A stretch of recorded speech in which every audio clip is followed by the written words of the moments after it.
ये एक सच्ची कहानी है जो मुझे मेल के थ्रू आई है। तो लड़कियों, जिनकी शादी हो चुकी है वो भी, और जिनकी शादी नहीं हुई है वो भी, इस कहानी को पूरा सुनिए और इससे कुछ सीख लीजिए। जब मेरी शादी हुई थी तो उस समय मेरी उम्र 30 साल थी। ऐसा नहीं है कि लड़के नहीं मिल रहे थे, काफ़ी लड़के मिले, लेकिन कुछ ने मुझे रिजेक्ट कर दिया और कुछ को मैंने। 30 की उम्र होते होते जवानी भी ढलने लगी थी और किसी भी कीमत में कोई लड़का शादी करता तो उसकी उम्र 30 साल से ज़्यादा होती। बनारस के अच्छे परिवार में मेरी शादी हुई। मेरे पति पढ़े लिखे और एक स्कूल में टीचर थे।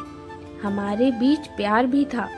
उनका पढ़ा लिखा होना और मेरा सिर्फ 12वीं पास होना कभी हमारे बीच नहीं आया।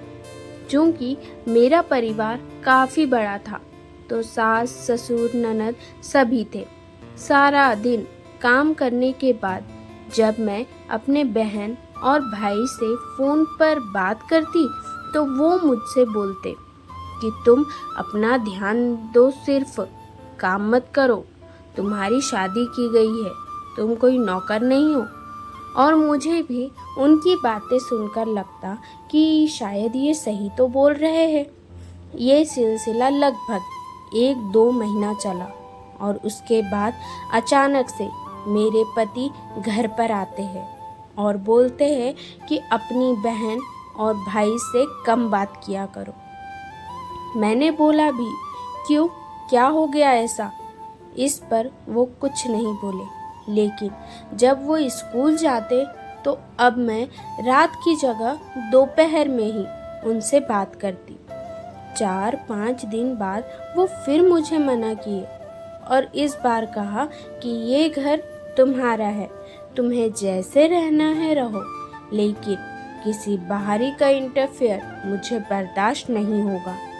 जब मैंने अगले दिन ये बात अपने भाई और बहन को बताई तो वो भड़क गए और बोले, तुम बोलो तो अभी घर आके उन्हें बताते हैं।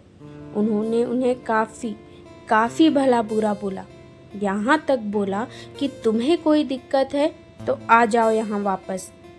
अगली सुबह पति ने मुझसे मेरा फ़ोन ले लिया और बोला, आज के बाद तुम अपने मायके वालों से बात नहीं करोगी।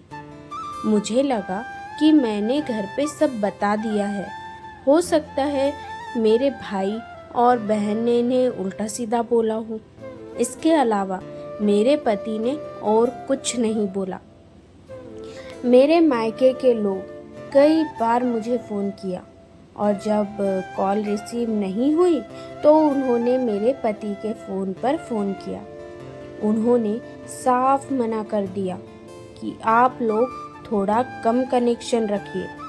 इतने में अगले दिन मेरे घर के लोग मेरे ससुराल आते हैं और मेरे पति और घर वालों पर चिल्लाते हैं कि पहले तो किसी ने कुछ नहीं बोला। उसके बाद मेरे पति मेरा फ़ोन लेके आते हैं और सारी बातें जो मेरी बहन से हुई और भाई से हुई सबके सामने रिकॉर्ड किया हुआ सबको सुनाते हैं। अब मुझे पता चला कि मेरे फ़ोन में सारी बात रिकॉर्ड होती थी, जिसे सुनने के बाद मेरे पति मुझे बात करने के लिए मना करते थे। बात और बढ़ गई। मेरी बहन ने मुझे घर चलने को कहा और बोला, इन सब से रिश्ता तोड़ लो।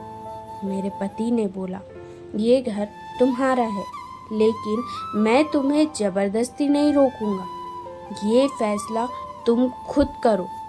तुम्हें हमारे यहाँ रहना है या अपने मायके वापस जाना है। बस ये याद रखना, अगर यहाँ रहना है तो अपने मायके वालों से रिश्ता तोड़ना होगा, और अगर मायके जाना है तो मुझसे रिश्ता तोड़ना होगा। मेरे भाई ने बोला, ऐसे परिवार में रहना जेल में बंद होने जैसा। तुम हमारे साथ चलो, इससे अच्छे घर में तुम्हारी शादी होगी। मुझे भी लगा अभी सिर्फ 6 महीना हुआ और ये स्थिति है। आगे पता नहीं क्या क्या हो। मैं अपनी बहन और भाई के साथ मायके वापस आ गई। कुछ समय बाद उन्होंने तलाक के लिए अर्जी दी। मैं अंदर से डर गई और सोचा एक बार फिर से मौका दिया जाए, लेकिन तभी मेरी बहनों ने मुझे मना कर दिया और तलाक के साथ ये मांग रखने को कहा कि शादी में लगे सारे गहने दे और जो पैसे खर्च हुए हैं वो दे। मेरे पति ने तुरंत ही शादी के सारे गहने दिए, साथ में एंगेजमेंट की रिंग भी लौटा दी और 2 सप्ताह में जितने पैसे खर्च हुए थे उससे ज़्यादा लौटा दिए और तलाक का प्रोसेस शुरू हुआ और हमारा तलाक हो गया। उसके 2 साल बाद उनकी दूसरी शादी हो गई और वो अपनी ज़िंदगी में आगे बढ़ गए हैं। इस बात को हुए 10 साल का समय बीत गया और मेरी उम्र 40 साल हो गई है। मेरे पति ने कभी मुझसे ऊंची आवाज़ में बात तक नहीं की, ना ही किसी और चीज़ की कमी होने दी। आज पीछे मुड़कर देखती हूँ तो लगता है कि मेरी बहन और मेरे भाई मुझे गलत बातें सिखाते थे।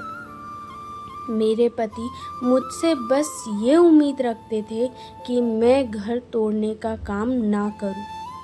आखिरी बार भी उन्होंने मुझे ऑफ़र दिया था, लेकिन मैंने अपनी मूर्खता से उसे ठुकराकर उनके आत्मसम्मान को ठेस पहुंचा दी थी। तभी शादी के पैसे और गहने सब कुछ वो तुरंत वापस कर दिए। आज मैं अकेली हूँ।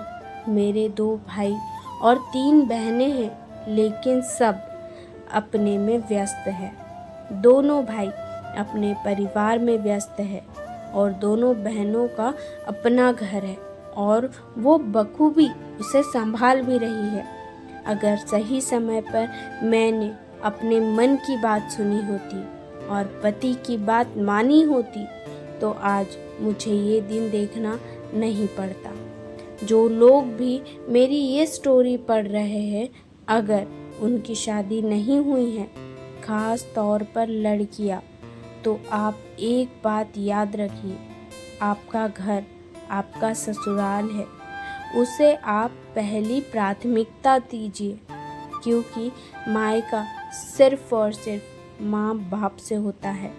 भाई बहन आज नहीं तो कल अपने परिवार में व्यस्त होंगे और अगर आप अपने भाई बहन की बात मानकर मेरी तरह अपना घर खुद तोड़ना नहीं चाहती है तो मायके तक उतनी ही बात पहुंचाए जितनी ज़रूरी हो और मायके के लोगों को भूल करके भी अपने परिवार में दखलंदाजी ना करने दें।